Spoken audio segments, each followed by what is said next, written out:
This is WFO Radio. Hey, everybody. Welcome back to another edition of WFO Radio. We are going to talk NHRA Camping World Drag Racing with John Force, his 153rd career victory out there at the TaskaParts.com New England Nationals, presented by Bandero Tequila.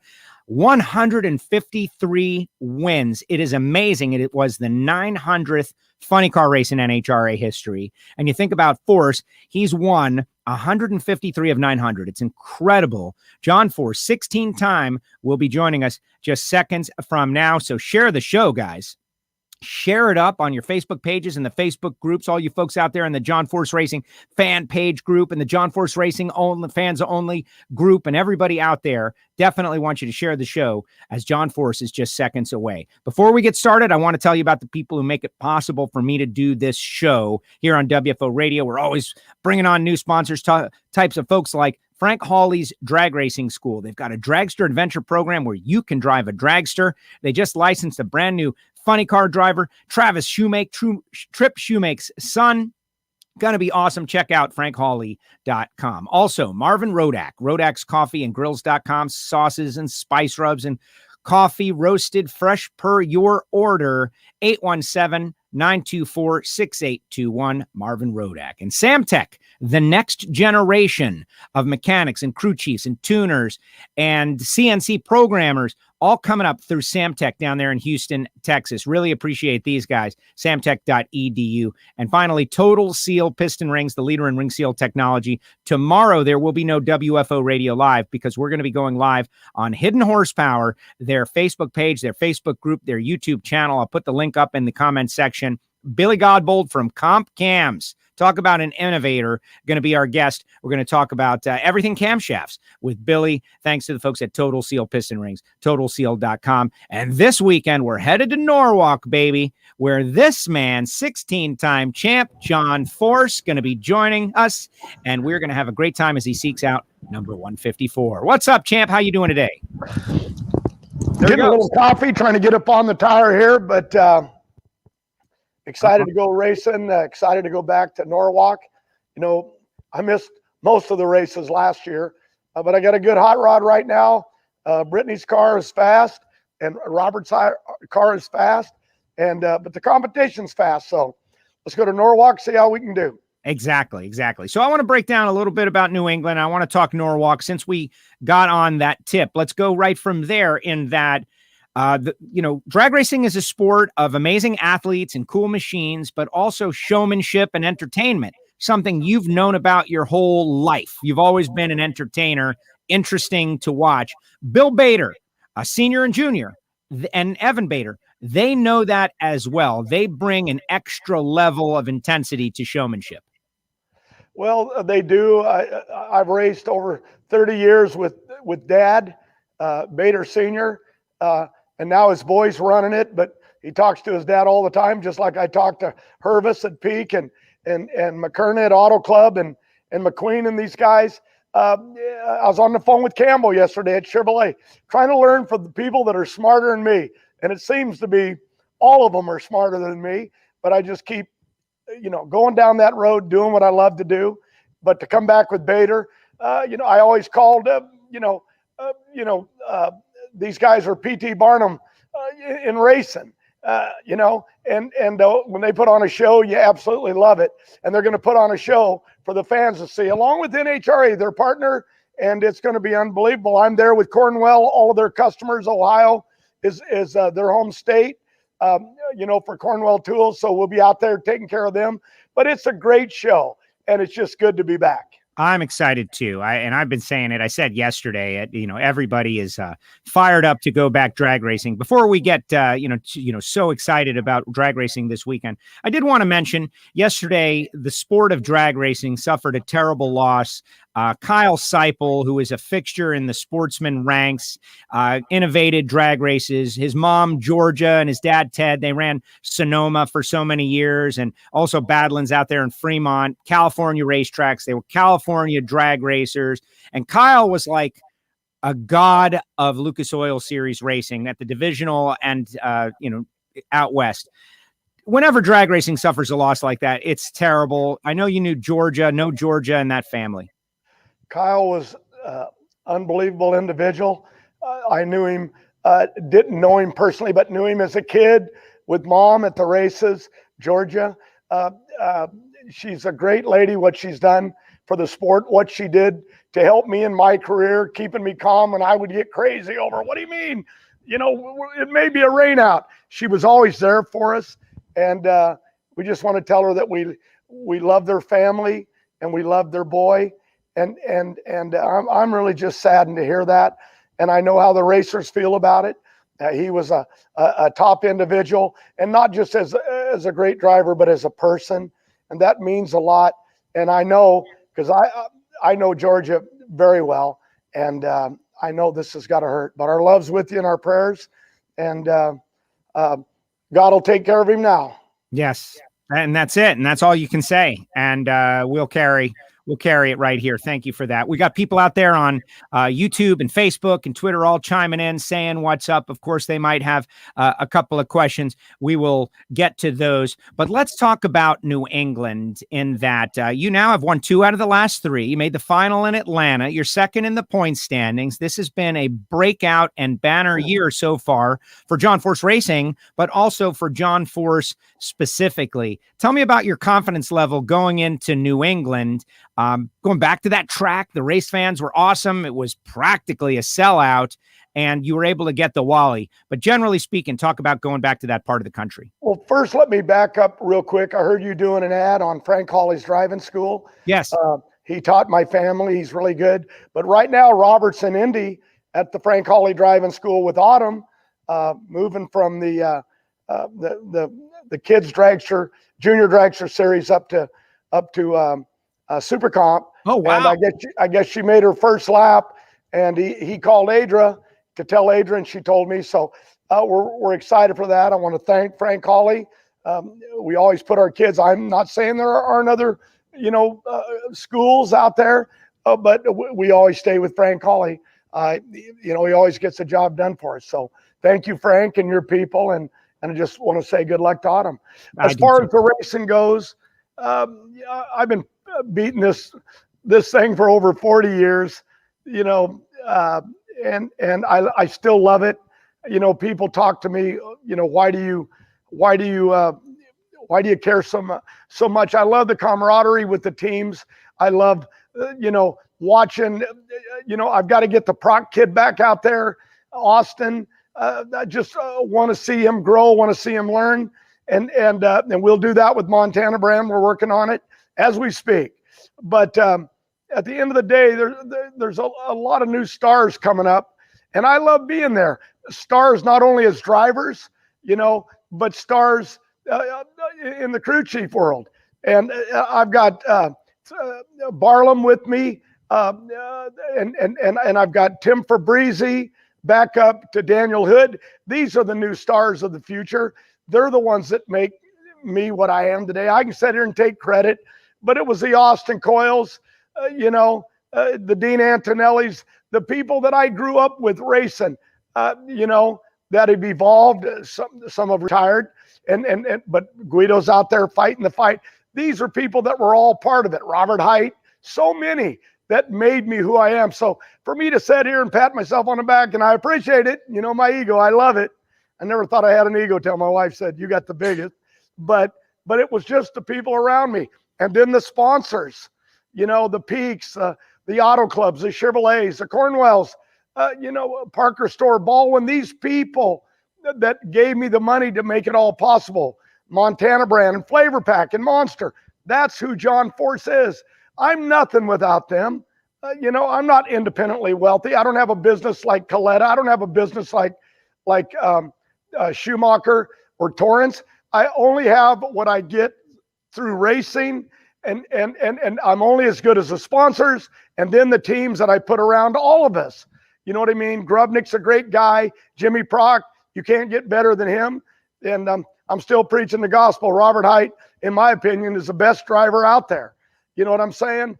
And there's a lot of great drivers, not taking away from Caps, Hagan. They've all won championships, Wilkerson's, Cruz. I ain't saying that. I just know on that starting line, I watch Robert. I'm amazed how he can keep the focus, how he can be staged and set there. I'm just amazed at what he does. But I'm prejudiced toward him because he's family. So all the people around me. So winning 153, 900 was something new. I didn't even know what that meant when they told me. The girl Busick told me at the other end. I didn't even know what they were talking about, and I figured it out later. But I just love the sport. I love being there, and I need to get back to Norwalk. Of course, we'll have the Night Under Fire later in the year that they put on a great show there. But NHRA, you can get all the stars of all the categories. That's what's cool. And it's Camping World, a new sponsor we got to take care of. Let's take a look back at the final round at New England Dragway. Brian Loans, Tony Pedregon on the call. Fox Sports. This was on the big network, which is just amazing. The 900th funny car race, your 153rd career win. Robert Hyde on the Toyota side, John Force on the E3 Sparkplug side. John Force Racing has showed back up in the funny car category, their third final in as many races. John Force 0.54 reaction time, and at the finish line stripe, it's John Force for the 153rd time in his career. 397.2, 327 miles an hour. Heights car, 399.3 at 323. They certainly got after it here. Well, let the history book stand. The 900th race in funny car history. The win belongs to John Force, and that Wally in your hand, what does that represent to you? Well, it represents team effort. You got to look at both these cars and Brittany's top fuel car. They got Blue Def on them. They all got Auto Club on them. They got Chevrolet.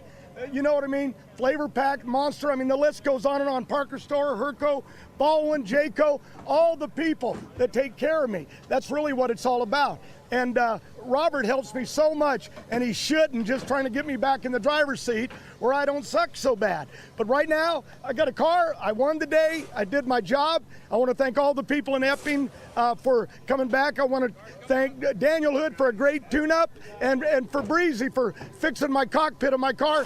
And hey, to my grandchildren, Jacob and Noah, God bless you. And Robert was right there on them. So we'll go to the next one. See, I think you did a great job in that winner's circle interview.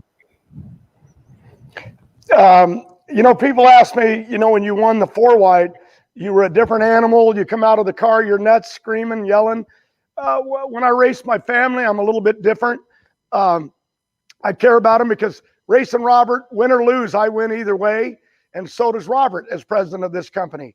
But I something that I think is important that I need to clarify, when you look at it, Robert, that's why I talk about it. He'll go in dead shallow, he'll stage and still have a killer light. I have to go in there, and it don't really help you win a race. It helps me physically and mentally get into the fight. It's like cocking the gun, jumping in the tree. But I go in there, but there's only 7 inches. So it makes you look better on reaction that you left on somebody when you really didn't. I'm sure if you looked at the numbers that I rolled in, Robert left on me. He always does. And that's the hardest thing for me, to get into that fight against him. And I've got to blank him out where I go after him. I can't leave on Robert. I can't leave on Hagan or none of them. That's a fact. So I fudge that tree as much as I can. And sometimes someone will say, hey, you left on him. No, I'm honest. I really didn't. You know what I mean? And I won the race because my car was a little bit faster, right? There again, Daniel Hood did his job. But let's talk about Jimmy Prock. They all work together. They help each other. So here, Jimmy's talking to Danny, or Danny's talking to him, and they're all working together, because in the end, we want one of us to win. We want to win another championship. So I ain't trying to take anything away from me, but I'm not trying to kid anybody either. I tell you, get off that couch. Let me tell you, I had to fight to get off the couch this morning. I just sat there and say, man, I didn't mean my wife put me on the couch, but almost. Okay. But it's like, I got to fight to get up in the morning. I got to get on that treadmill. I got to get some coffee. I got to go into that fight. And it's getting tougher and tougher. But you can do it out there, America, because I do it. And I'm beat up pretty bad. I've been on fire from here to Australia, and I keep coming back. So, okay. We've done good, won all those wins. Let's move on. Yes. Well, you say that though, but they're happening for a reason. And I just want to point out that I really do believe you're helping redefine what people are capable of at certain ages. At 72 years old, to be wrestling a 330 mile per hour funny car and going up against the likes of Robert Height and J.R. Todd and having success against them, that's amazing, and it's got to be inspiring to a lot of people out there. But let's talk specifically about Tim Fabrizi. You mentioned he helped you with the cockpit of the race car. People who are longtime fans remember your years of domination, but they also remember not too long ago, the car was getting a little left, a little right, crossing the center line at times. Now it is going straight down the racetrack. And you mentioned that he's been helping you adjust the cockpit of the race car, maybe without revealing exactly what it is, unless you want to. What kind of changes are being made to the cockpit of the race car to help you be even better? Well, my business got so big. I had 7 corporations. Now I think it's 6. And in the middle of it, you live it. That's why I made Robert the president. And I said the other day in an interview, he'll be taking over this company, helping run it. He's president already, but in time, he will take it over and work with my family, with Daniel Hood, everybody that's involved in it, Adra, everybody, and we're gonna go down that road. I got to turn loose of that reins sooner or later. What Robert can say in 5 minutes, it takes me an hour. And sponsors don't have time for this. The world's changing. John Force Racing has to adapt to where we're going in the future. And I need people that can get to the point. We're building our own marketing team. We got a headhunter trying to hire me 3 people right now to build a marketing team and to place it in India and California, to chase money all the time, but also to do B2B business. So there's a lot. And the corporations overload you where it's all you think about instead of racing. And going down the road, I realized, cars getting sideways and moving around. Yeah, I might have drove over my head a few times. I got my mind right after I crashed a few times. Luckily, I never hurt anybody. But now I'm really focused on that. But I never really got into the cockpit to make it fit me. Fabrizi works on the cars. He's there all the time. He said, come to Indy, spend a week with me. Robert was there. Robert has done a lot of the studies with Ron Armstrong about how to react and do stuff and angles of different thing of how you set. And I really never addressed that the way I should have. So we got in there, we fitted it. We did all of that. The tree's built the same in my lounge. The cockpit in the lounge is the same.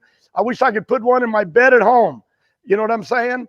But where I could just live on a Christmas tree because I love it. But it's your lifeline. We're not out there like NASCAR and IndyCar, driving around for 2-3 hours. The stress, the strain that must be put on them. We only got to do this for 3, 4, 5 seconds, and I can get the job done. But what I didn't have was a car that fit me. They finally made it right. You know what I mean? They changed handles, angles, and they made it fit me, and that's what it needed. And it's showing. I don't know if I'm reacting any quicker, but it ain't hurting me. So I've gone the right direction. So I give credit to Fabrizi for that, and but Robert Height of understanding how all that stuff works. And I just got to focus more on the job. I know people are tired of hearing me talk about how old I am. It's like, he's trying to be cool. But I love what I do, and I will do it till I drop. It's just people like Tom McKerna, they'll work forever. Tom Herbis of Peak, they'll work forever. People just do it because they love it. Penske does it because he loves it. And a newspaper guy wants to talk to me, and I said, I don't want to go there. Well, you're 72 years old, and there was an article wrote by Bonkowski 3-4 years ago that said he'll be done by 70. I think I was 69 then. He said he'll be done by the time he's 70. How long can you go? And I'm still here, still winning races. But at the end of the day, this guy said, well, they tried to compare me to Richard Petty. I never raced Richard Petty. They tried to compare me to Brady. And he said, let's do something about your age. You're almost twice.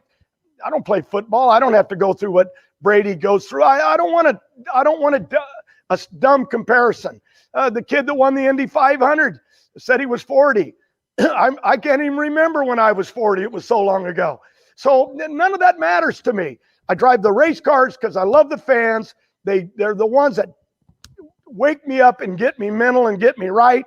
I love driving for sponsors. I love making money. You know what I'm saying?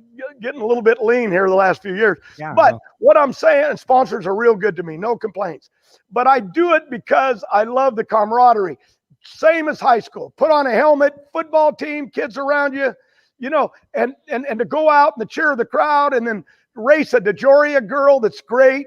Her and Worsham, they're unbelievable. That's a championship car right in the waiting. But there's other championship cars out there that just don't have the funding that if they had it, they'd be ripping our throats out. I believe that. I know how the game works. So I'm going to be honest to myself. I'm going to face the road it goes down. I'll take credit. I think I should take credit. Otherwise, I just thank the good Lord that I wake up every day and my heart's still good. And I'm going to go drag racing, and I'm going to give my heart to the fans. That's what I do, and I try to give my heart to you. And even though some of this stuff is really stupid, hard for me to talk because I'm trying not to cuss. I got in trouble last week with Fox. And Fox with NHRA is doing a great job, by the way. And NHRA, with all that's going on, these are good people. They're trying to survive. We're all trying to survive. That's what it's all about. Yes. So that's where I'm at. Talked a little bit about, getting out to the track this year. We went 4 years ago and someday we'll go back. This is the year that everyone needs to get out to the track and enjoy it. A comeback year, certainly. Hey, I want to hear your thoughts on Terry Haddock, because I've heard you reference him in the past as a version of you. And he got to the semis. Yeah, there was a bye, a short field, but it was a feel-good story. You guys went head-to-head. He kept you guys honest. And, the crowd loved it. They loved that underdog story. And I heard that, you went to watch him work on his car during that race. And I think that says so much for what's going on in the NHRA. I've been watching Haddock for years, and a number of other guys that have come along, and they try hard, and then they end up quitting. I've known them in the last 40 years, so many of them. And Haddock said, I'm going to do this. I love it. And I'm going to do it till I drop.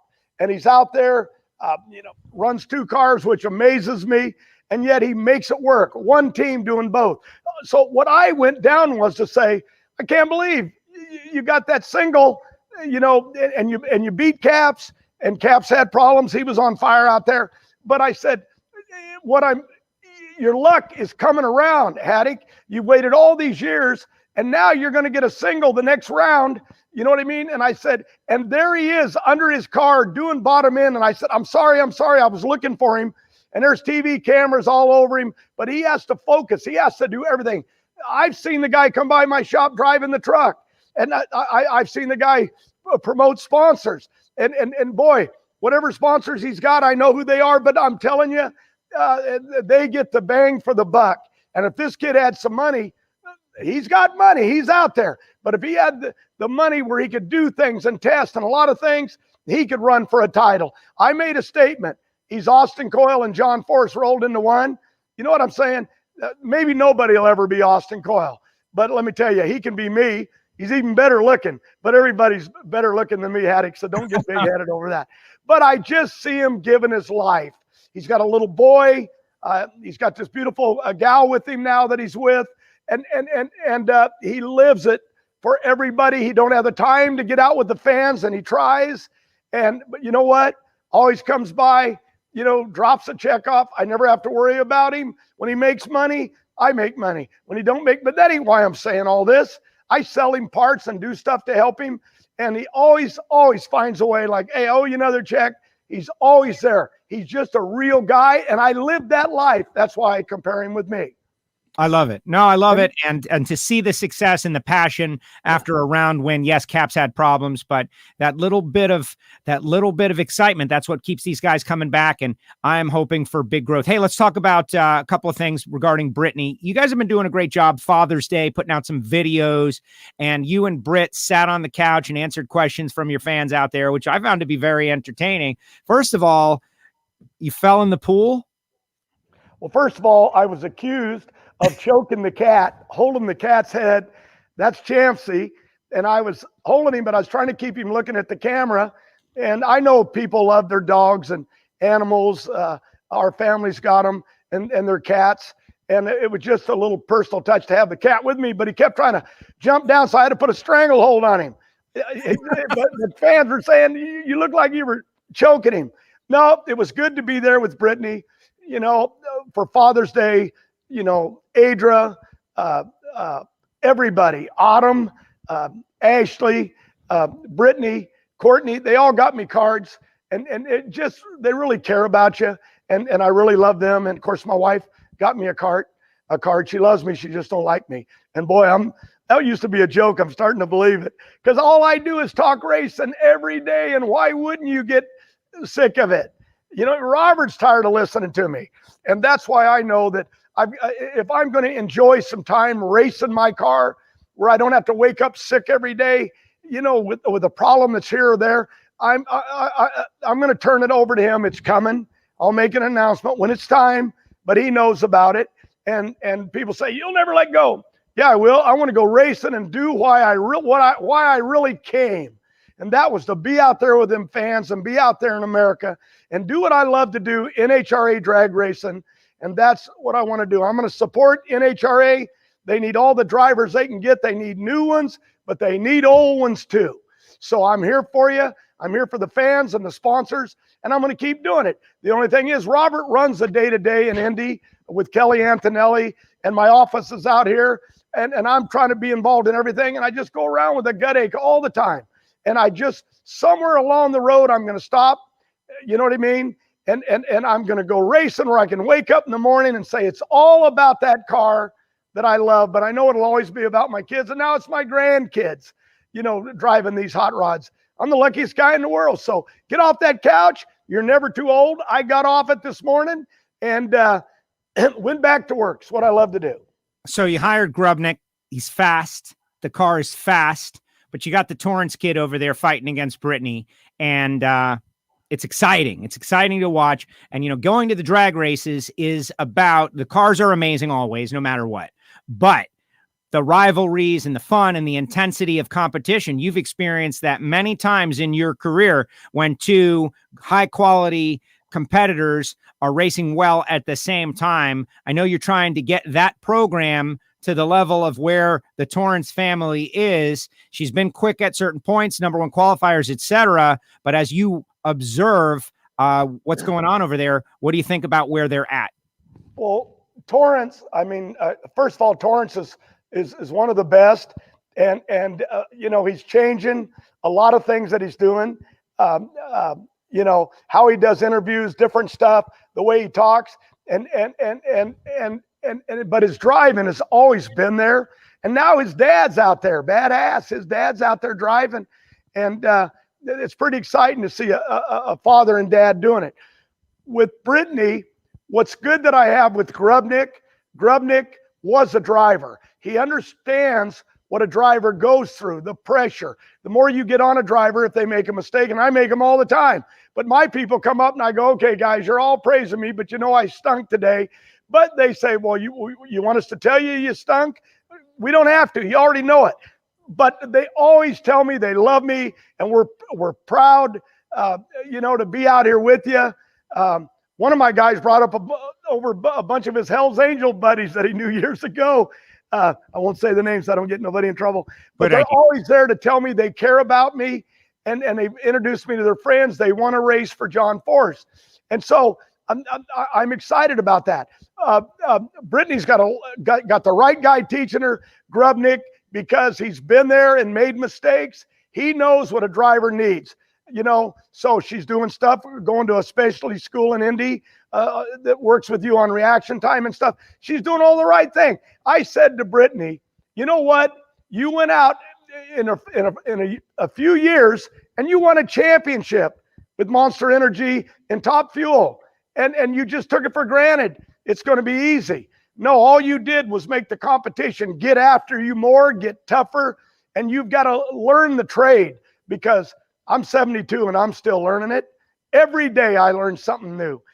And you got to study your competition. She does that. You've got to get your sleep. Just no alcohol on race day. You got to go in there and or the night before. You got to be in the fight. Brittany's John Force's daughter. She will be fine. Okay. She's got a great teacher and a fast hot rod, and she's got a lot to learn. And she knows that. And as long as she understands that, and she wants it. And I know she wants it because I've seen her sick at her stomach. I've seen the tears in her eyes. I saw her emotional. I let the team down.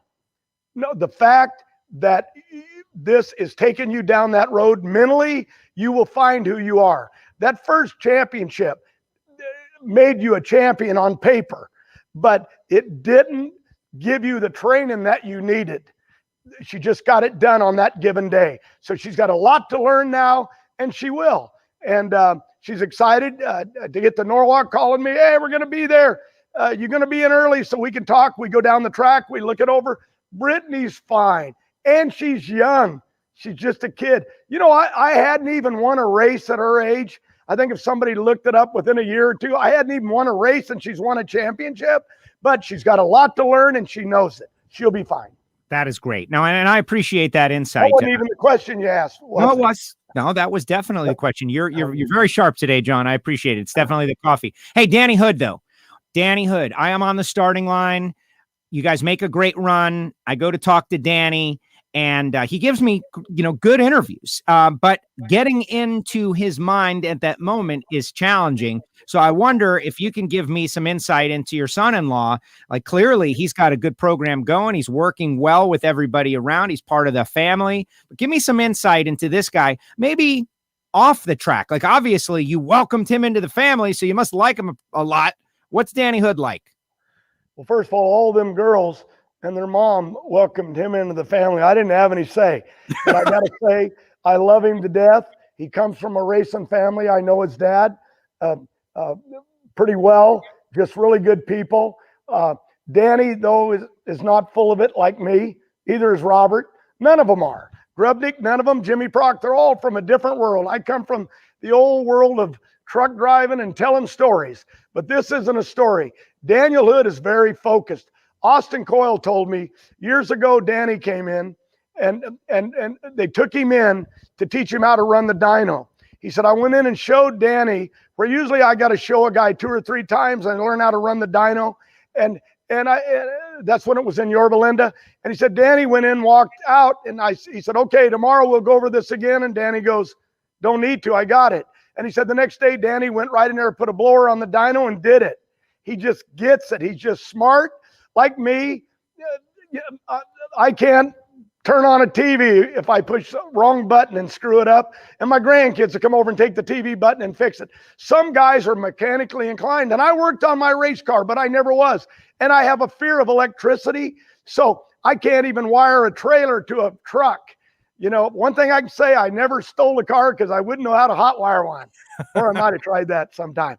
But what I'm saying is Danny's a different animal. So I'll go up to Danny. I'll go, what do you think about that? Like, I went in because, I gave a compliment the other day to J.R. Todd. And I said that they asked me, J.R. Todd made you stage first. And I said, no, he really didn't. It was just time to stage. I have a timing thing that I go through, and sometimes I'm late. Sometimes if my brake feels funny when I pull it, I want to make sure everything's right, and I'm slow. But then some days, if it's time to go, I just go. I can go either way. And they go, well, I said, no. When I do something stupid out here where I know I screwed up, maybe another driver, he never complains, he never says nothing. And when I do something good, he's the first to compliment you. So there was no problem with J.R. Todd. I wanted to clarify that in the interview. Well, I went up to Danny, but we were getting ready to race J.R. Todd. I think this is the same race.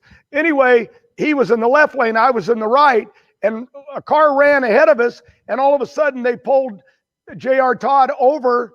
And I go, oh, on the radio, we're changing. Danny Fabrizi, he's changing lanes. Are you going to make some changes? Because I start thinking the clutch, the track's different. We've run both lanes, and we didn't have much time.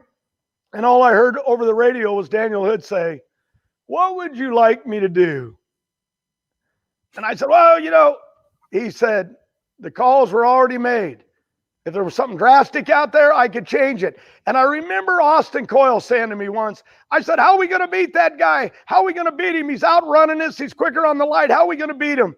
And Coyle, I said, what are you going to do? And Coyle said, well, I can try to make it run faster. I said, good idea. He said, but it'll smoke the tires.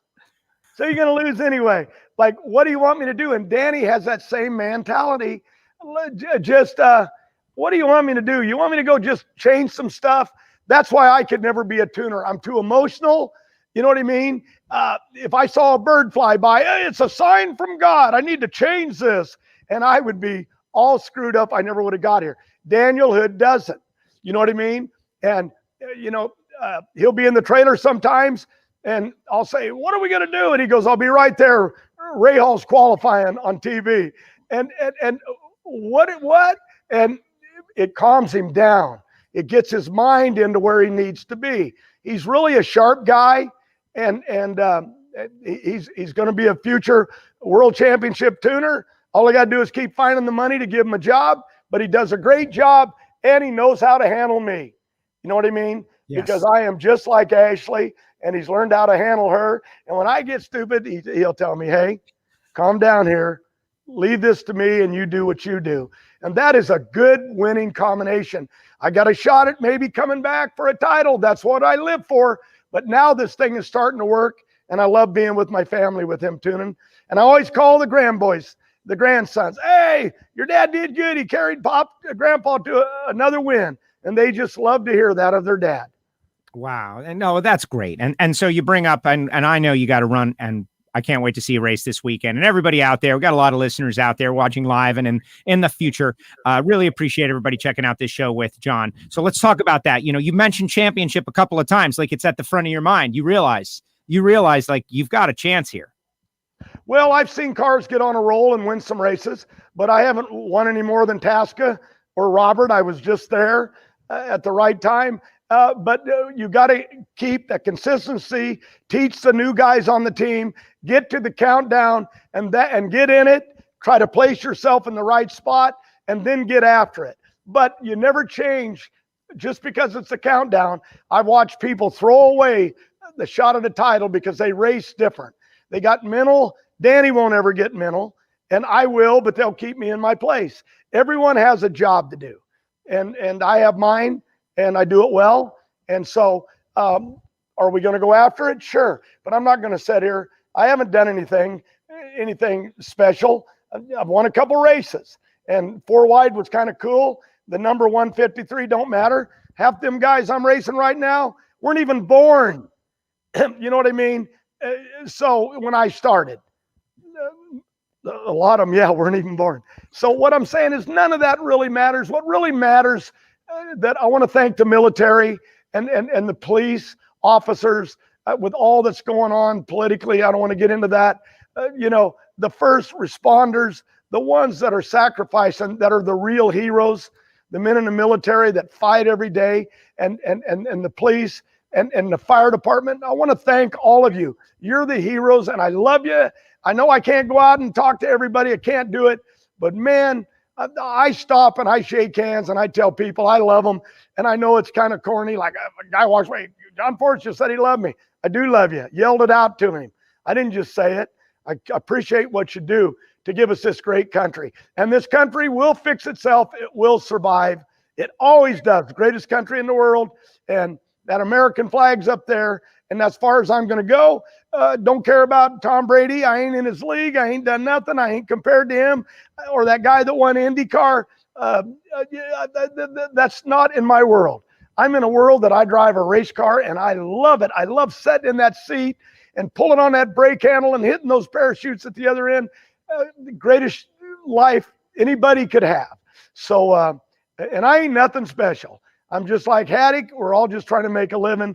I'm just like Hagan and Robert Height. So, okay, I'm putting Sarah's yawning. I put her to sleep over here. Oh, Sarah, listen, what can you expect from Sarah? She's fantastic as well. You've got a great team over there. John, I want to thank you for this. This is great. I always get excited when you win because I know you're going to be able to come on WFO for a few minutes and chat with us and answer some questions. On that note, though, here we go, Norwalk now, but then the Western Swing. We're going Denver, Sonoma, Pomona for the first time in a weird year. And then really, like, it's go time. You've got Brainerd, we've got Kansas, and then Indy, and then the countdown. It's amazing how you could just rattle off the season. Your confidence level is high. You've got fans that are excited that you're back and you're winning races. And to know you're just a couple of days away from stomping on that pedal again, how does that feel? It's what I live for. Don't want to be, I live for my family, you know, my wife, my children, my grandchildren. We had Courtney's birthday party yesterday at the house, and Graham was there, and Harlan and Adrian, everybody, and Ashley. Brittany's back east. But what I'm saying is, I love the racing, and I get an opportunity to race for another championship. I want to stay healthy. I try to keep in the gym as much as I can. I'm struggle with my weight all the time, trying to keep it right, to keep that car where I give it a competitive edge, and I've got to do that. But I want to say, you got to get up off that couch. If you're my age, I know it's hard. I drag myself sometimes. I go down to the gym and I go, I can't do this today. I just can't. And I make myself do it. It's the only thing that's going to keep me in that seat, and it's going to keep me healthy, and it'll keep you healthy. Get out there and stay alive. Don't let the old man in. You know what I mean? Austin Coyle said it, and then I found out he heard it from Clint Eastwood. So at the end of the day, do what you love to do. Stay healthy. That's number one, so you can take care of your family. You know what I'm saying? And that's what I try to do. So age to me, I'm not going to think about it. The old man's creeping on me. He's trying to get in. I ain't letting him in. That's my fight. Well, you keep fighting, John, and we'll keep watching, and hopefully everybody will get out there to an NHRA Camping World Drag Race this year, people, not in the future at some undetermined point. Go see John this year. We're coming to Norwalk. We're going to Denver. We're going to Sonoma. We're coming to Pomona. Sonoma is going to be full capacity, John, which is great news. Things changing, getting better out there every single day, and thank you for spending time on WFO Radio. I love talking about these milestone wins. 153, it's tremendous, and it'll never be duplicated in drag racing as much as you think it might. It won't. And you've done a great job for the sport, and I really appreciate you. When I saw the crowds at Epping Saturday morning and Sunday morning, it was like, we're back. We're going to be okay, because they love us. They care. They love the sound of nitro, the speed, everything we give them, the greatest show on earth. And we're going to be doing it all year, and we're going to keep packing them in. So another Pomona right in the middle of the year. NHRA, they're going to survive this. They always have, and they always will. So God bless you, everybody. Thank you out there. Thank you very much, John. Appreciate you. Take care. See you in a few days. Okay. There he goes. John Force, everybody. John Force with us here on WFO Radio, where you hear the winners because the winners win their way on the show. Last week, we had Billy Torrance and we had Aaron Stanfield, and it's all in our archive. You can subscribe to our YouTube channel or like us on Facebook and follow us on Twitter, all of these things. But really appreciate John for coming on the show and sharing that victory with us. And hey, I want to remind everybody, I want you to put your comments in the comments section, because I'm going to comment on your comments in the comments section.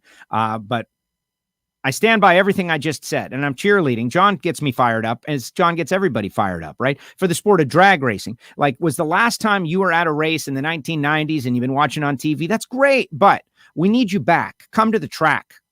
Get out there. Yesterday was like National T-shirt Day or something. Get a shirt, get some gear, fly your flag. That's what the sport needs. It needs everybody to realize that we're here and we're putting on a great show, and it's so much fun, more fun than maybe it's been in a long time. And also, our country is back. Things are open. People are getting together, and you can get out there and watch John Force, a 72-year-old guy, battle against a young guy like J.R. Todd, who's in the gym all the time, guys like Matt Hagan, guys like Ron Capps, Robert Height, and win. And go up against them and win with the team he has put together and the talent and ability he has amassed over his career. There's nothing like it, honestly. And, John John plays it down. And I know why he plays it down, because, to talk, what's he going to say? Talking about himself. I think he's amazed by himself. Like what's he's able to do. He goes up there and stages up against Robert Height, and he says he rolls it in deep. I'd love to ask Robert, like, Robert, it's the final round. Did you not roll it in deep at all? Like, I don't know, man. Maybe he didn't, but maybe he did. And John left first and got there first and won the race. John is playing it down because he doesn't want to big up himself, because maybe tomorrow he can't do it anymore. But today he did it. And that's what's amazing. He's redefining what's possible by a human being at 72 years of age.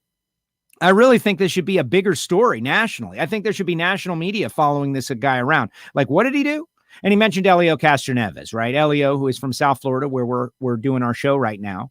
And it was amazing for Elio to go out there and win his 4th Indy 500 and tie the gods of, Foyt and Unser and Mears and Elio now. But John Force is almost twice his age. Like, what?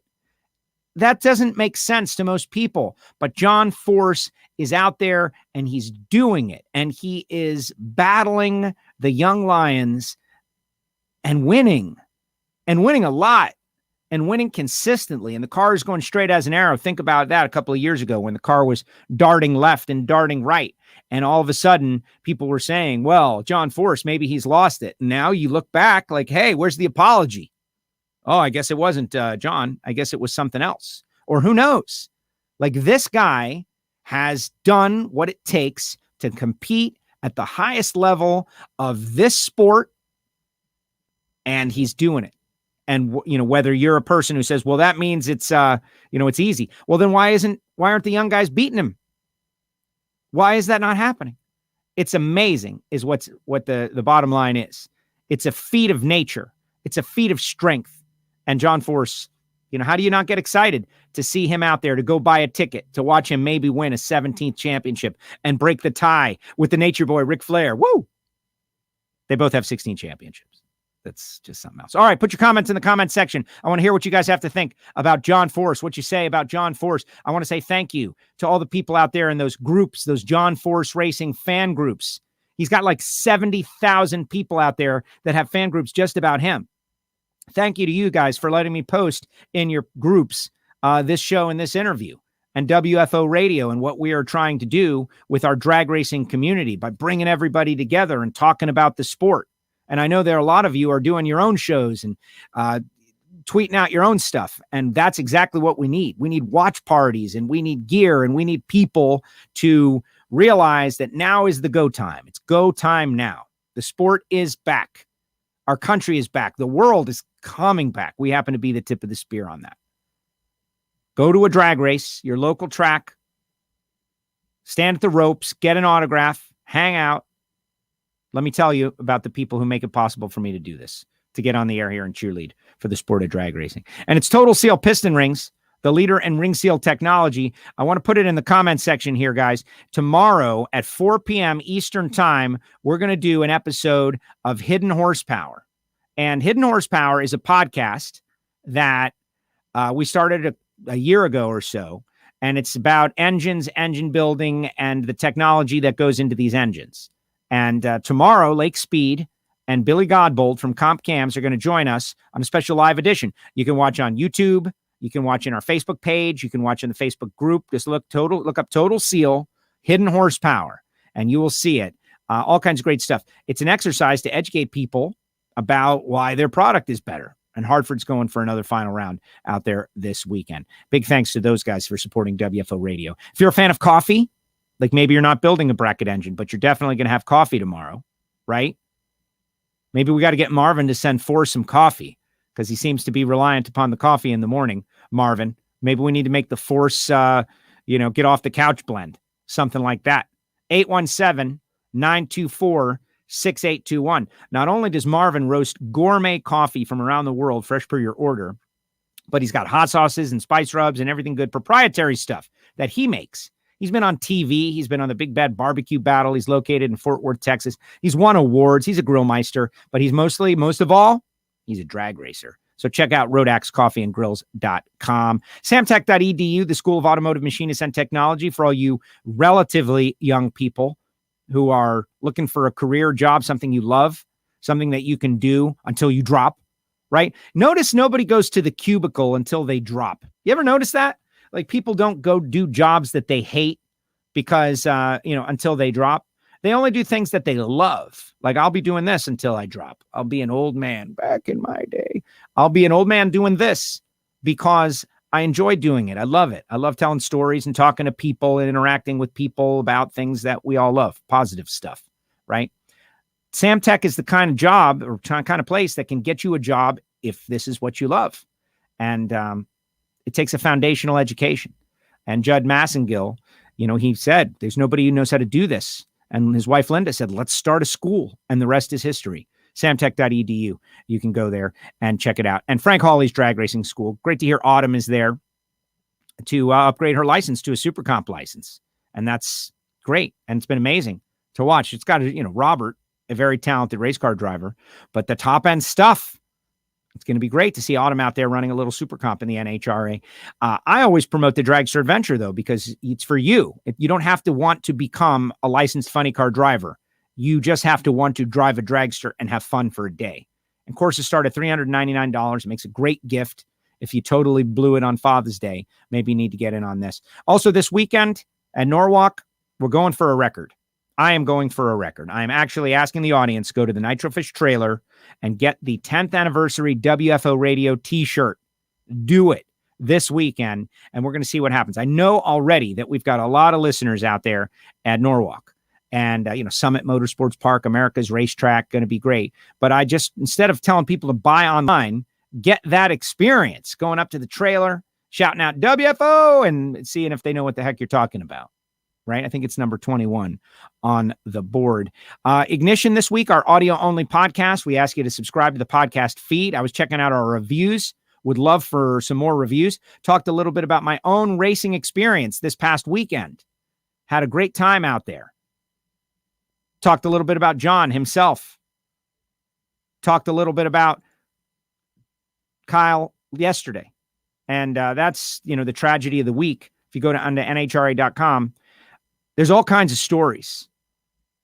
But Kevin McKenna from NHRA National Dragster, I think, did a great job because they had a wonderful personal relationship. Kyle Seipel, somebody that I grew up watching and, reading National Dragster and how great they were out west as a bracket racer myself. And to lose him to cancer is just a nightmare. But like Alan Reinhardt said on our show yesterday, he's no longer sick. He's no longer in pain. And that is a good thing. What a week it has been. Now, this is the final show of the week for WFO. Because of Hidden Horsepower tomorrow, we're going to be live on YouTube, Facebook, and the Facebook group. So go like those right away. And now it's time for your comments in the comment section. What you guys got? What do you got? Let's see.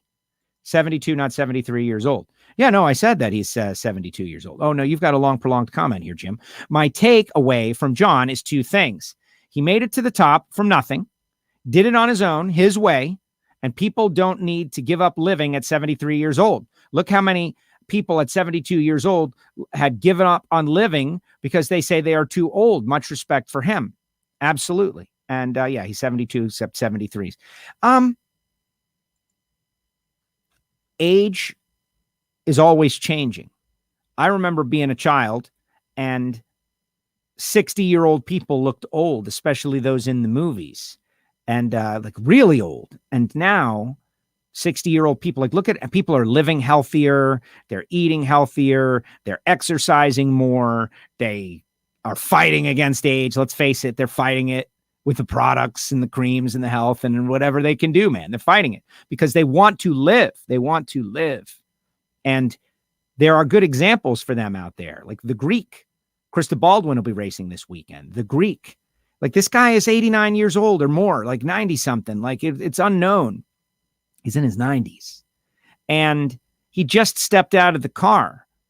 What is possible? Like people need to know things are possible. And when they know things are possible, they try to do them. It's no different than, action sports. These guys, like people thought you could never do a backflip on a bicycle. And then somebody did it and they're like, oh, I'm going to try it. And then they're doing it. John Force is winning drag races at 72 years old. That's possible? Yeah, that's possible. It's not only possible, but you can go out and do it. Maybe you're not 70, maybe you're 50. You've never drag raced in your life. You know what? The sport is available for you. Maybe you're not going to go drive a 330 mile per hour nitro funny car. Maybe you just want to go bracket racing at your local track. Maybe you want to go get a Gen 5 Camaro and put some parts on it and tune it up and go race with your kids and your family at an NHRA member track. That is all available to you in this sport where the race car is like your Iron Man suit. And suddenly you strap in, you suit up, and you're a superhero. And it's about what's going on here and here. That's what's great about drag racing. That's totally unique than any other sport that I can think of. Old and young, men and women, all potential combinations of diversity are battling each other for victory. And right now, John Force has won 2 out of the last 3 races. He's made 3 out of the last 4 final rounds. He's won 2 races already. He's made 259 final rounds in his career, which is almost a third of all the races ever run in funny car. What is possible for this man? And he doesn't know. He's just going out there doing what he loves. And you should do what you love. And I do what I love as best as I can. And we're always bringing on new sponsors, by the way. So if you want to get on board with WFO Radio, Joe at WFOradio.com. You can fire off an email. You can get me on the social. All of these things, like Chuck out there. Discount on the tea at Nitrofish if we mention Joe Castello. Absolutely not. You're not getting a discount. You should not want the discount, Chuck. You should willingly pay a little bit more for the fact that you're supporting this wonderful small business against the massive corporations out there in the world. That's why I'm positioning it. Let's see. Wacky flailing orator. Yeah, that's a shot, Steve Brenwald. You're lucky you're a friend, right? You're a friend. Blake, Joe, my mom tried to buy WFO merchandise, but said the unsecured site that she's waiting until this weekend at Norwalk to buy a thing. I don't know about the Nitrofish site, but definitely the trailer is going to be great. So we'll see you out there. Chuck says all except the buffering. I don't know. I think that's on your end. Just kidding, says Steve Brenwald from Brenwald Media. I talk with my hands. I definitely do.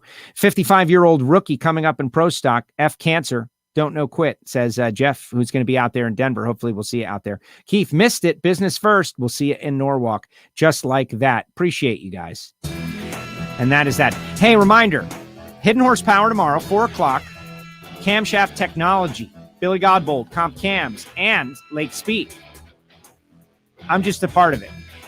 But if you're a podcast listener, remember WFO Radio Podcast, Apple Podcasts, Spotify, SoundCloud.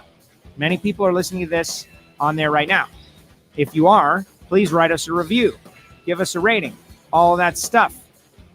Hidden Horsepower, Apple Podcasts, Spotify, SoundCloud. Write us a review. Give us a rating. You get the deal, right? And we're promoting our own stuff. The WFO Radio store on our website. People are asking me about, like, how do I subscribe and where do I subscribe? Just go to the website, WFOradio.com, and you can find all our stuff, all our shows, all the videos, all the subscriptions, all the everything. And you can get WFO Radio face coverings, hats, crew t-shirts. You can buy the Warren Johnson book, Snake's book, all of it in our Amazon store. And I'll even send you some free stickers if you go through the pain of filling out a self-addressed stamped envelope to Castello Media /WFO stickers, P.O. Box 848-353, Pembroke Pines, Florida, 33084. Thank you to John Force. Is this his last time going to be on the show this year? I think not. Will we see him next week or before the next race? It's very possible. The Funny Car Eliminator is crazy tight right now. Thinking about J.R. Todd and Matt Hagan and Ron Capps. Thinking about all those drivers out there. Some of the, Tasca, Bob Tasca. And you got Neff and John Schaefer over at Tasca. You got Dean Antonelli and John Medlin over at Capps. And what do they all have in common, right? John Force, the GOAT. I think we all know it. Blake says, see you in Norwalk. Tom says, great show. Chuck says, I rock. take that to the house. All right, everybody. We'll see you on the weekend in Norwalk. Appreciate you, WFO.